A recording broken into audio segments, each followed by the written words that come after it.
All right, so the main character, her name is Feyre. All right, and she is trying to take care of her family. Okay, she has an older sister, two older sisters, Elaine and Nesta, and a father who's kind of crippled. So she was the one who had to take care of them all. Okay, and she was the one hunting for food and whatnot to keep food on the table and money for everybody. And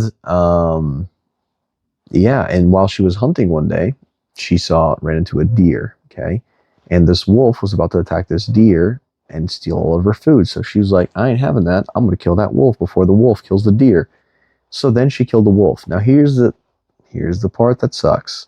All right, there's mythical creatures out there. Okay, some of them called fairies and high fae, and they can transform into beasts and whatnot. Now, the fairies and the high fae actually have a truce with the humans, where they don't kill each other. It's really bad. But Feyre had no idea that this wolf was a high fae, and killed the wolf. All right, and then but she had no idea. And as she was enjoying the venison of the deer with their family, in barges this mythical creature named Tomlin. He's a high fae. And he's like, yo, which one just killed the wolf recently? And then Feyre was like, it was me.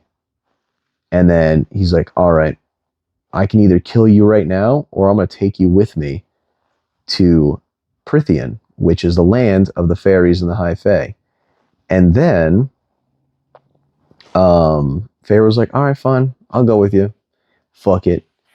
And so she went over there and kind of got acquainted with the area and the high fae and this like manor. It's like luxurious, so much food, everything, all of this stuff. And she's also bumping into other creatures as well in the forests that can easily kill her, and it's scary. Okay, and yeah, basically she just kind of bumped into a couple creatures thus far, and she's being super stubborn and doesn't want to talk to the high fae. But it seems like the Tomlin, the one who brought her in, kind of likes her, and or trying to get to know her, but she's being very stubborn. So yeah, that's kind of basically where we left off. Yeah, I think that's where we left off. Wait. Yeah, and she's kind of starting to regret killing the high fae, the wolf that she bumped into. So that's basically it. All right. Shall we start reading? All right, chapter 12. I couldn't entirely shake the horror, the gore of my dream as I walked down the dark halls of the manor. The servants and Lucian long since asleep, but I had to do something, anything, after that nightmare, if only to avoid sleeping. A bit of paper in one hand and a pen gripped in the other, I carefully traced my steps, noting the windows and doors and exits. Oh shit. Solaris. The sub. I appreciate it. Thanks. Wow. Thank you. If only to avoid sleeping, a bit of paper in one hand and a pen gripped in the other, I carefully traced my steps, noting the windows and doors and exits, occasionally... Oh, shit. Sorry.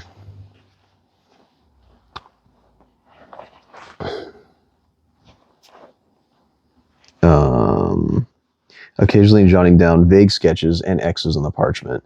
It was the best I could do, and to any literature human, my markings would have made no sense.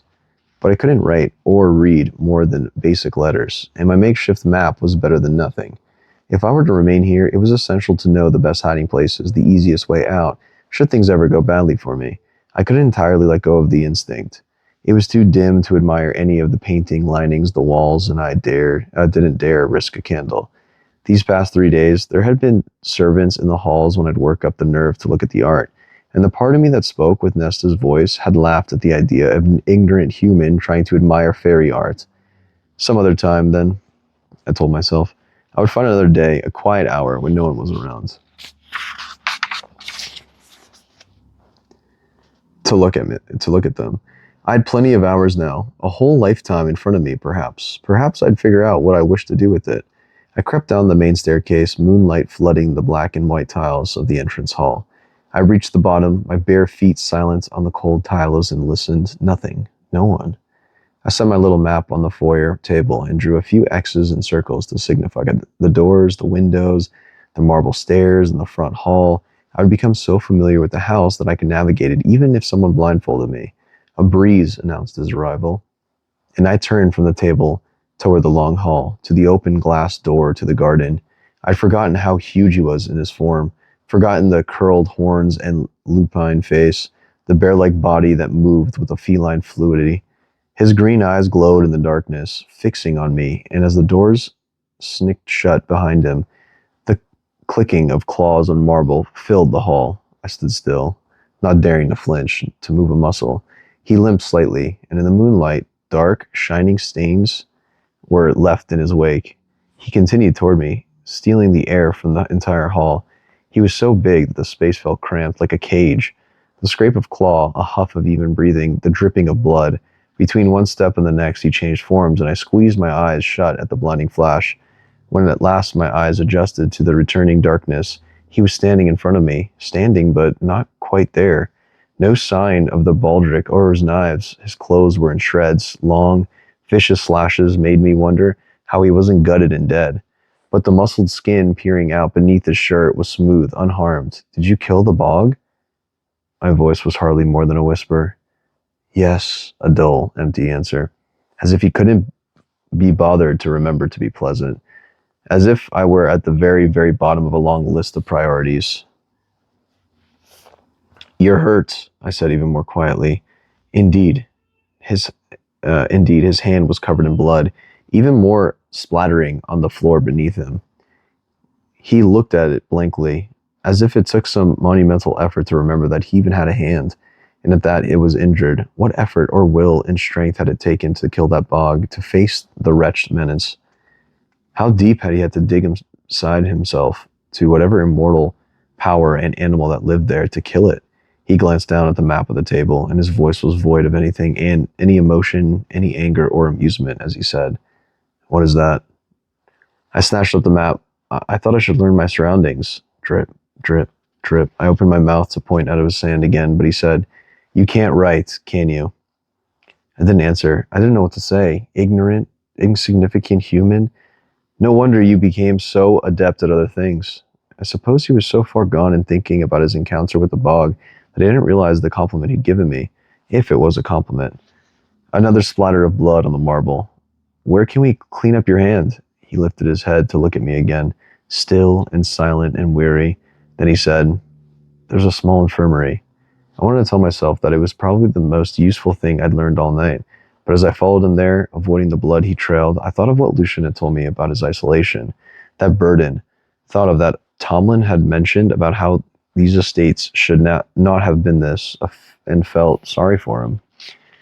The infirmary was well stocked, but was more of a supply closet with a work table than an actual place to host sick fairies.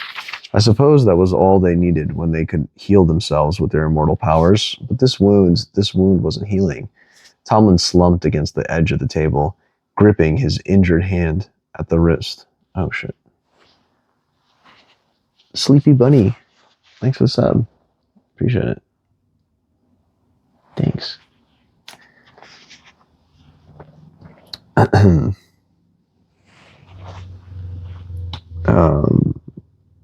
Tomlin slumped against the edge of the table, gripping his injured hand at the wrist as he watched me sort through supplies in the cabinets and drawers.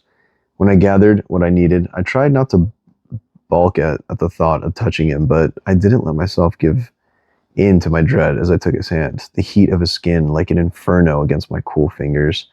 I cleaned off his blood-dirty hand, bracing for the first flash of those claws, but his claws remained retracted, and he kept silent as I bound and wrapped his hand. Surprisingly enough, there were no more than a few vicious cuts, none of them requiring stitching. I secured the bandage in place and stepped away. bringing the bowl of bloody water to the deep sink in the back of the room. His eyes were a brand upon me as I finished cleaning, and the room became too small, too hot. He'd killed the bog and walked away relatively unscathed. If Tomlin was that powerful, then the High Lords of Prythian must be near gods. Every mortal instinct in my body bleeded in panic at the thought. I was almost at the open door, stifling the urge to bolt back to my room when he said, "You can't write, yet you learn to hunt, to survive. How?" I paused with my foot on the threshold.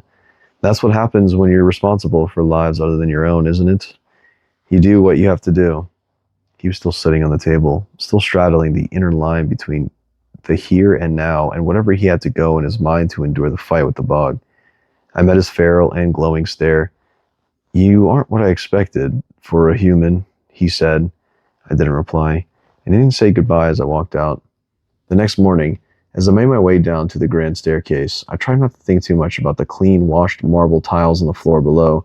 No sign of the blood Tomlin had lost. I tried not to think too much at all about our encounter, actually. When I found the front hall empty, I almost smiled, felt a ripple in that hollow emptiness that had been hounding me. Perhaps now, perhaps in this moment of quiet, I could at least look through the art of the walls, take time to observe it, learn it, admire it, heart racing at the thought. I was about to head towards a hall I had noted was nearly covered in painting after painting, when low male voices floating out from the dining room. I paused. The voices were tense enough that I made my steps silent as I slid into the shadows behind the open door. A cowardly, wretched thing to do, but what they were saying had me shoving aside my guilt. "I just want to know what do you think you're doing?" It was Lucian, that familiar lazy viciousness coding each word. "What are you doing?" Tomlin snapped through the space between the hinge and the door, and I could glimpse the two of them standing almost face to face. On Tomlin's non-bandaged hand, his claw shone in the morning light. "Me?" Lucian put a hand on his chest. "By the cauldron, Tom. There isn't much time, and you're just sulking and glowering. You're not even trying to fake it anymore." My brow rose. Tomlin turned away, but whirled back a moment later, his teeth bared. "It was a mistake from the start. I can't stomach it. Not after what my father did to their kinds, to their lands. I won't follow in his footsteps. I won't be that sort of person, so back off." "Back off? Back off while you seal our fates and ruin everything? And I stayed with you out of hope, not to watch you stumble. For someone with a heart of stone, yours is certainly soft these days." "The bog was on our lands. The bog, Tomlin. The barriers between courts have vanished, and even our woods are teeming with filth like the puka. Are you just going to start living out there, slaughtering every bit of vermin that sinks in?" "Watch your mouth," Tomlin said. Lucian stepped towards him, exposing his teeth as well. A pulsing kind of air hit me in the stomach, and a metallic stench filled my nose, but I couldn't see any magic, only feel it. I couldn't tell if that made it worse. "Don't push me, Lucian." Tomlin's tone became dangerously quiet, and the hair on the back of my neck stood as he emitted a growl that was pure animal. "You think I don't know what's happening on my own lands? What I've got to lose? What's lost already? The blight. Perhaps it was contained, but it seemed like it was still wreaking havoc, still a threat, and perhaps one they truly didn't want knowing about. Either from lack of trust or because didn't want me knowing about, either because of lack of trust or because I was no one and nothing to them." I leaned forward, but as I did, my finger slipped and softly thudded against the door. A human might not have heard, but both High Fae whirled. My heart stumbled. I stepped toward the threshold, clearing my throat as I came up with a dozen excuses to shield myself. I looked at Lucian and forced myself to smile. His eyes widened, and I had to wonder if it was because of that smile or because I looked truly guilty. "Are you going out for a ride?" I said, feeling a bit sick as I gestured behind me with the thumb. I had planned on riding with him today, but it sounded like a decent excuse. Lucian's russet eye was bright. Through the smile he gave me didn't meet it. The face of Tomlin's emissary, more court-trained and calculating than I'd seen him yet. "I'm unavailable today," he said. He jerked his chin to Tomlin. "He'll go with you." Tomlin shot his friend a look of disdain that he took a few pains to hide.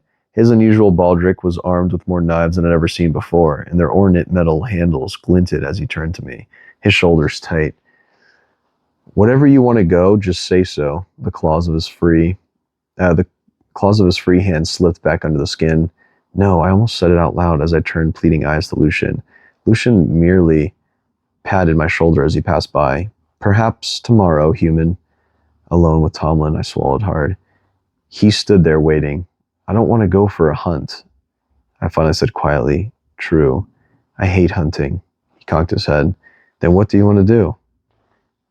Tomlin led me down the halls. A soft breeze laced with the scent of roses slipped in through the open windows to caress my face. You've been going for hunts, Tomlin said at last, but you really don't have any interest in hunting. He cast me a sidelong glance.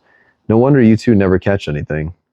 No trace of the hollow, cold warrior of the night before, or of the angry Fey noble of minutes before.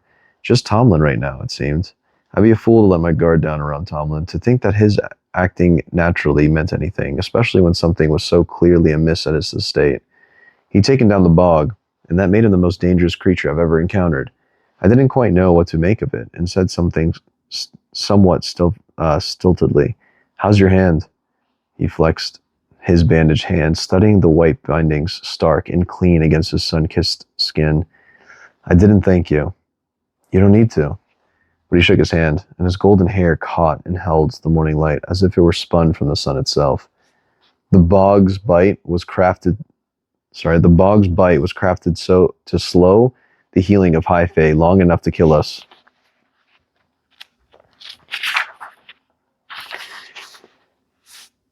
You have my gratitude.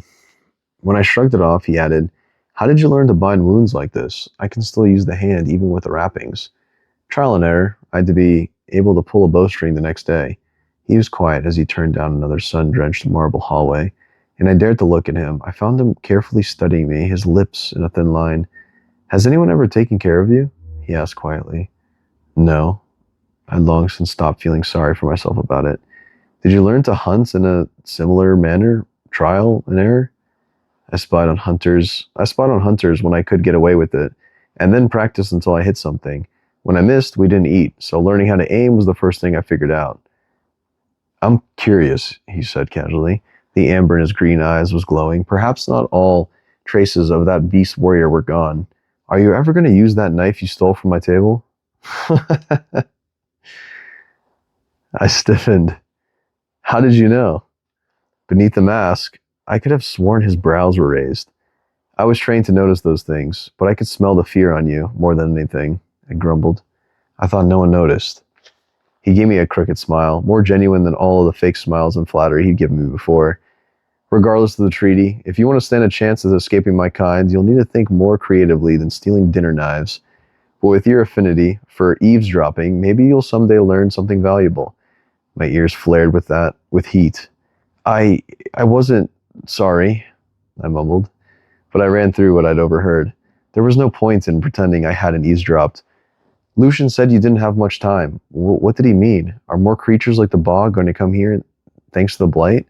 Tomlin went rigid, scanning the hall around us, talking in every sight and sound and scent. And then he shrugged, too stiff to be genuine. I'm an immortal. I have nothing but time, Feyre. He said my name with such intimacy, as if he weren't creatures capable of killing monsters made from nightmares. I opened my mouth to demand more of an answer, but he cut me off. The force plaguing our lands and powers, that too will pass someday, if we're cauldron blessed. But yes, now that the bog entered these lands, I'd say it's fair to assume others might follow it, especially if the puka was already so bold. If the borders between the courts were gone, though, as I'd heard Lucian say, if everything in Prythian was different, as Tomlin had claimed thanks to his blight, well, I didn't want to be caught up in some brutal war or revolution. I doubted I'd ever survive that long. Tomlin strode ahead and opened a set of double doors at the end of the hall. The powerful muscle of his back shifted beneath his clothes. I never forget what he was capable of, what he'd been trained to do, apparently. As requested, he said, the study. I saw what lay beyond him, and my stomach twisted. All right, chapter 12 done. We're on chapter 13. Do we read another one? Read another one?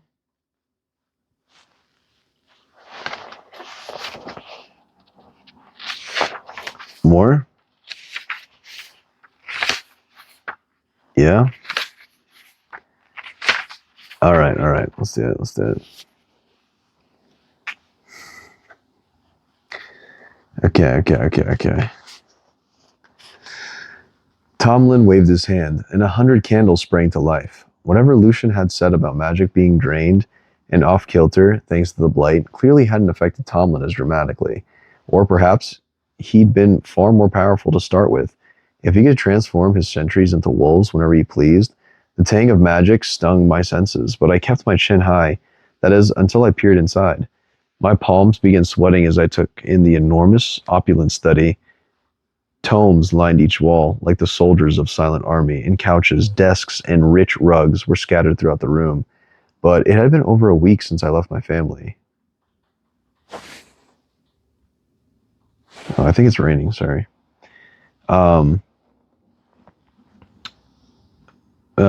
Tomes lined each wall like the soldiers of silent army, and couches, desks, and rich rugs were scattered throughout the room. But it had been over a week since I left my family.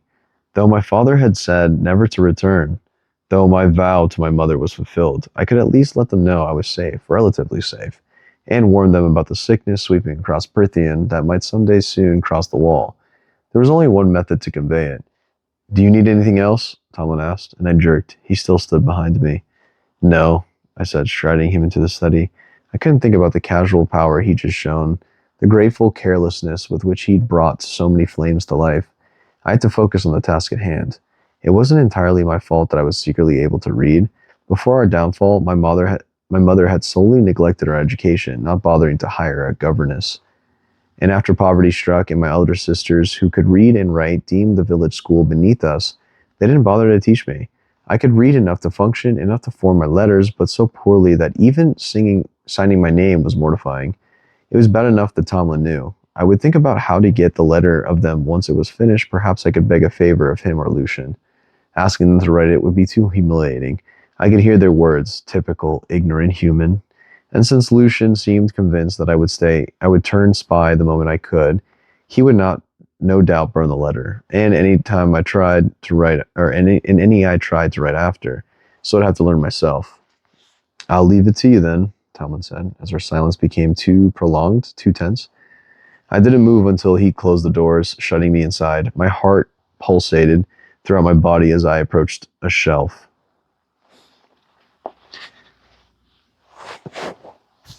Did we get another gifted? Oh, thank you. Thank you. Oh, Neo with the 2 gifted. Thank you.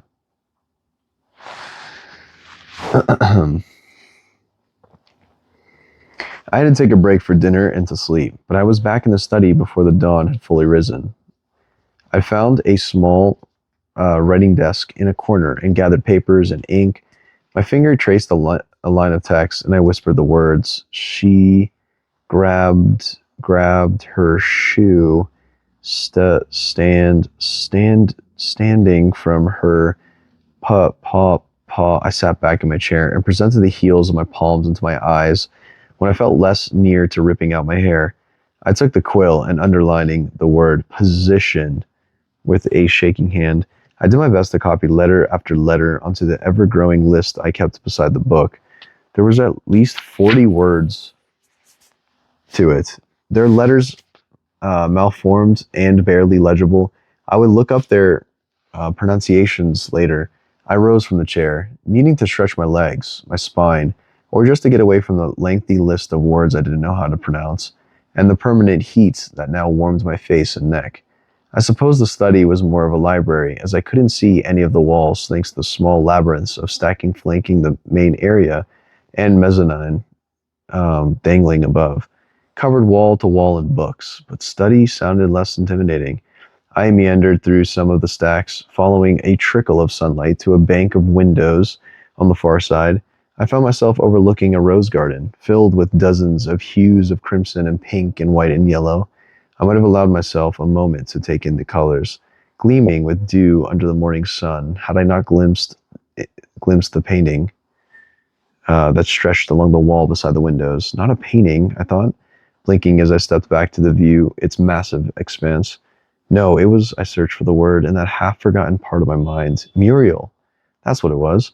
At first, I could do nothing but stare at its size, at the ambition of it, and the fact that this masterpiece was tucked back for no one ever to have ever see, as if it was nothing, absolutely nothing, to create something like this. Neo. Oh shit. Neo with another gifter. Thank you. Um,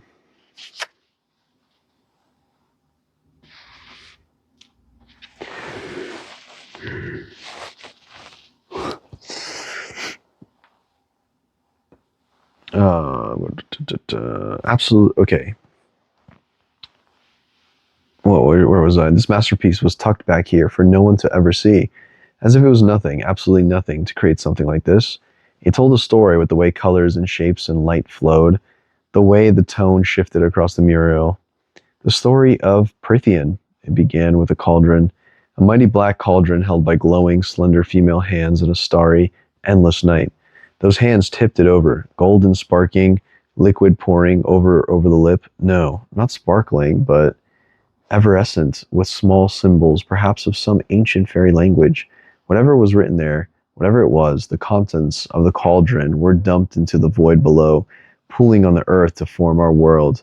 The map spinning the entirety of the world, not just the land of which we stood, but also the seas and the large continents beyond. Each territory was marked and colored with some intricate, ornate depictions of the beings who had once ruled over the lands that now belonged to humans. All of it, I remember with a shudder. All of the world had once been theirs, at least as far as they believed, crafted for them by the bearer of the cauldron. There were no mentions of humans, no sign of us here. I suppose we've been as long as pigs to them. It was hard to look at the next panel. It was so simple yet so detailed that for a moment I stood there on the battlefield, feeling the texture of the bloodied mud beneath me, shoulder to shoulder with 1,000 of other human soldiers lined up, facing the fairy hordes who charged at us. A moment of pause before the slaughter. The human arrows and swords seemed so pointless against the high fae in their glimmering armor, or the fairies bristling with claws and fangs. I knew without another panel to explicitly show me. The humans hadn't survived the particular battle. The smear of black on the panel beside it, tinged with glimmers of red, said enough. Then another map of a much reduced fairy realm. Northern territories had been cut up and divided to make room for the High Fae, who had lost their lands to the south of the wall. Everything north of the wall went to them. Everything south was left a blur of nothing. A decimated, forgotten world, as if the painter couldn't be bothered to render it. I scanned the various lands and territories now given it to the High Fae. Still so much territory. Such monstrous power spread across the entire northern part of the world. I knew they were ruled by kings or queens or councils or emperors, but I'd never seen a representation of it, or how much they'd forced to concede to the south, and how crammed their lands now were in comparison. Our massive island had fared well for Prythian by comparison, with only the bottom tip given to our miserable humans. The bulk of the sacrifice was borne by the southernmost of the 7 territories, a territory painted with crocuses and lambs and roses. Spring lands. I took a step closer until I could see the dark, ugly smear that acted as the wall, another spiteful touch by the painter. No markers in the human realm, nothing to indicate any of the larger towns or centers. But I found the rough area where our village was, and the woods that separated from the wall. Those 2 days' journey seemed so small, too small, compared to the power lurking above us. I traced a line, my finger hovering over the paint, up over the wall, into these lands, the lands of the spring court. Again, no markers, but it was filled with the touches of spring, trees in bloom, fickle storms, young animals. At least I was to live out my days in one of the most moderate courts, weather-wise. A small consolation. I looked northward and stepped back again. The 6 other courts of the Prythian occupied a patchwork of territories. Autumn, summer, and winter were easy enough to pick out. Then above them, 2 glowing courts. The southern one, a softer, redder palette, the dawn court. Above, in bright gold and yellow and blue, the day court. And above that, perched in a frozen, mountainous spread of darkness and stars, the sprawling, massive territory of the night court. There were things in the shadows between those mountains, little eyes, gleaming teeth, a land of lethal beauty. The hair on my arms rose. I might have examined the other kingdoms across the sea that flanked our lands, like the isolated fairy kingdom to the west, that seemed to have gotten away with no territory loss and was still law until itself, had I not looked into the heart of the beautiful living map.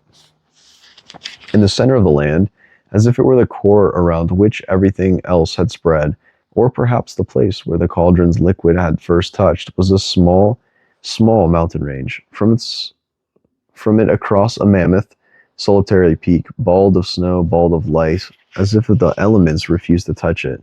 There were no more clues about what it might be, nothing to indicate its importance, and I suppose that the viewers were already supposed to know.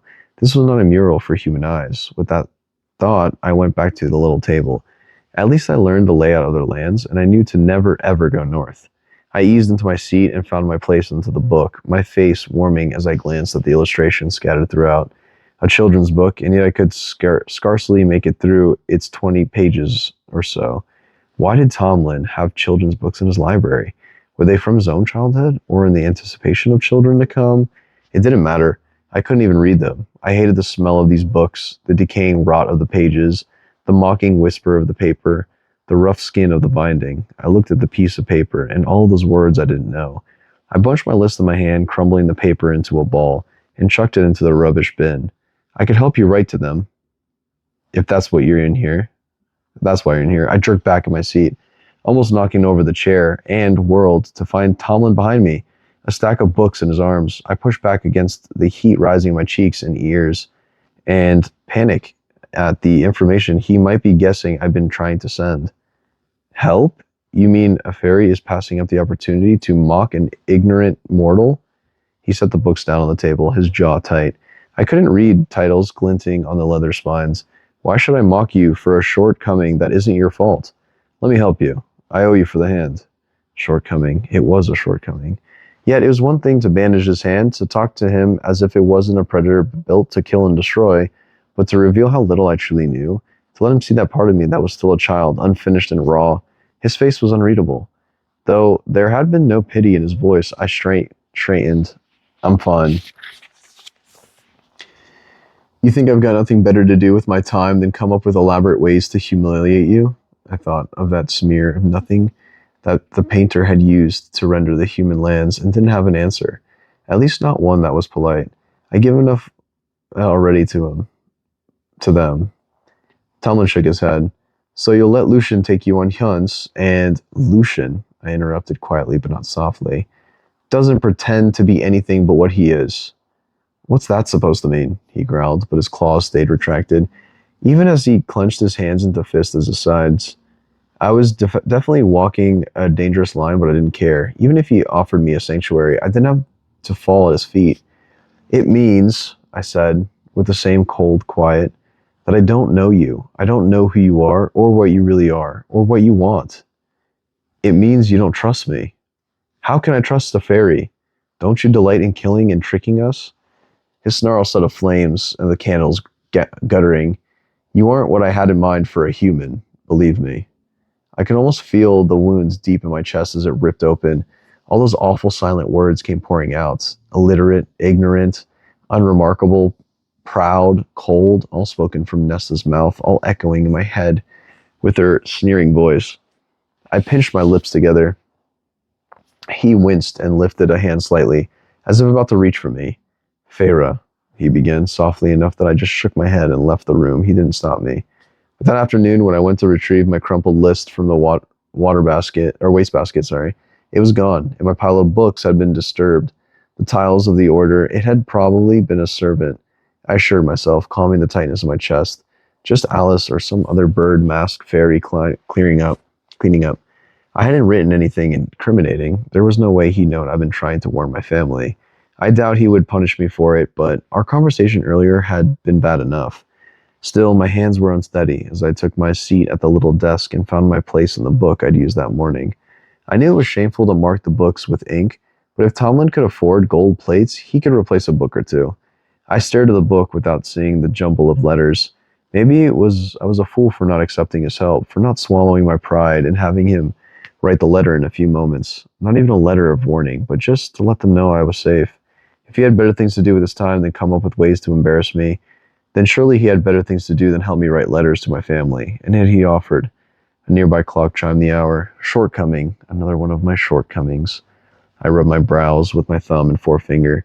I've been quietly foolish for feeling a shred of pity for him, but the lone, brooding fairy, for someone I had so stupidly thought that he would really care if, that would really care if he met someone who perhaps felt the same, perhaps understood in my ignorant, insignificant human way.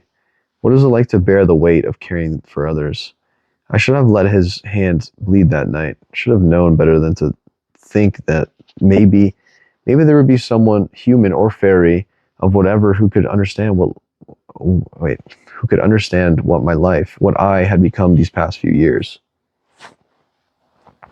A minute passed and then another. Fairy might not be able to lie, but they could certainly withhold information. Tomlin, Lucian, and Alice had done their best not to answer my specific questions. Knowing more about the blight that threatened them, knowing anything about it, where it had come from, what else it could do, and especially what it could do to a human, was worth my time to learn. If there was a chance that they might also possess some knowledge about a forgotten loophole of that damn treaty, if they knew some way to pay the debt I owed and return me to my family, so I might warn them about the blight myself, I had to risk it. 20 minutes later, I had tracked down Lucian in his bedroom. I'd marked on my little map where it was, in a separate wing on the second level, far from mine, and after searching in his usual haunts, it was the last place to look. I knocked on the white-painted double doors. "Come in, human." He could probably detect me from my breathing patterns alone, or maybe that eye of his could see through the door. I eased up the door. The room was similar to mine in shape, but was bedecked in hues of orange and red and gold, with faint traces of green and brown, like being in an autumn wood. But while my room was all softness and grace, his was marked with ruggedness. In lieu of a pretty breakfast table by the window, a worn work table dominating the space, covered in various weapons, it was there he sat, wearing only a white shirt and trousers, his red hair unbound and gleaming like liquid fire. Tomlin's court-trained emissary, but a warrior in his own right. "I haven't seen you around," I said, shutting the door and leaning against it.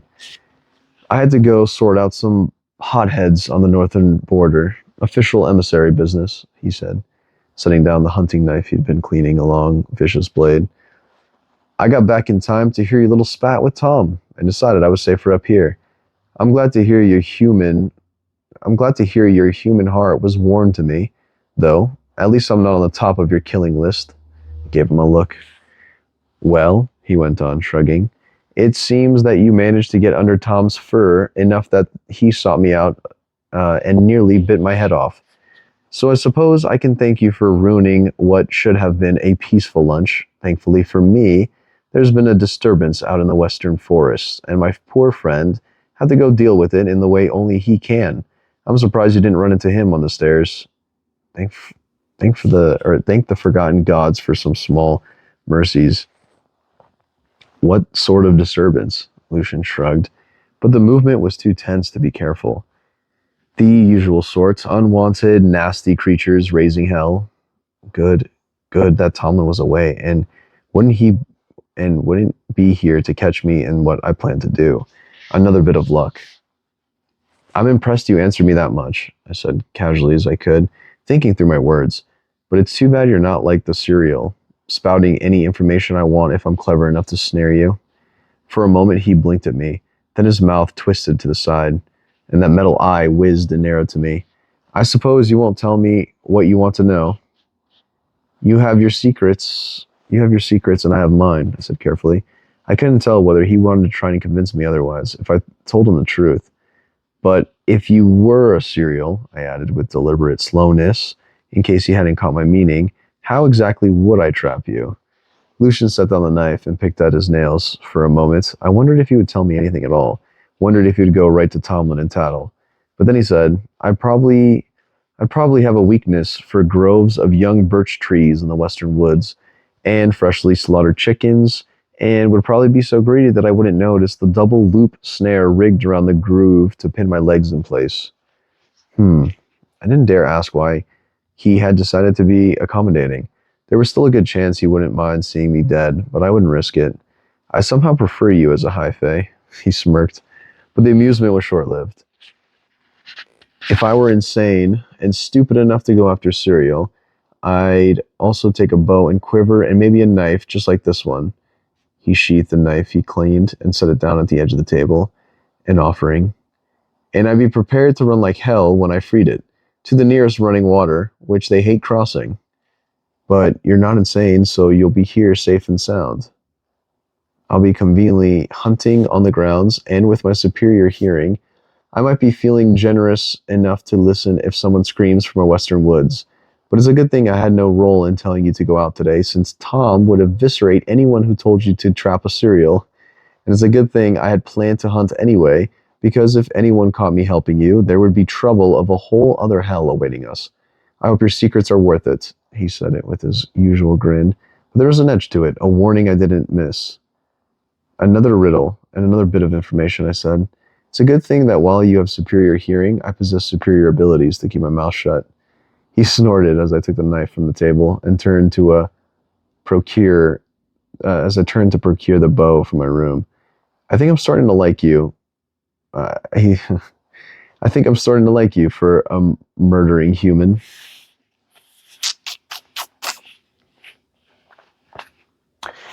Chapter 13 done. We are now on chapter 14.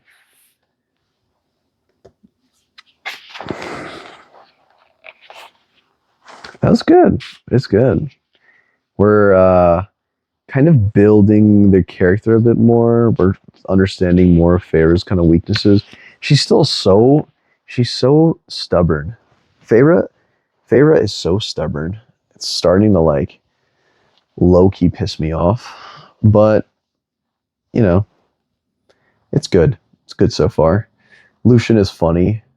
Tomlin is caring. Yeah. It's good. It's good. Jollz, what kind of haircut do you have?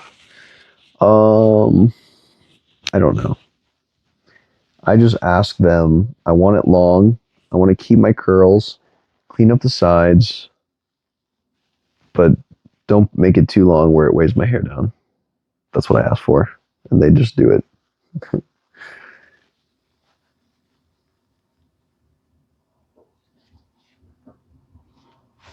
It's how they write the strong characters, the Katniss ever.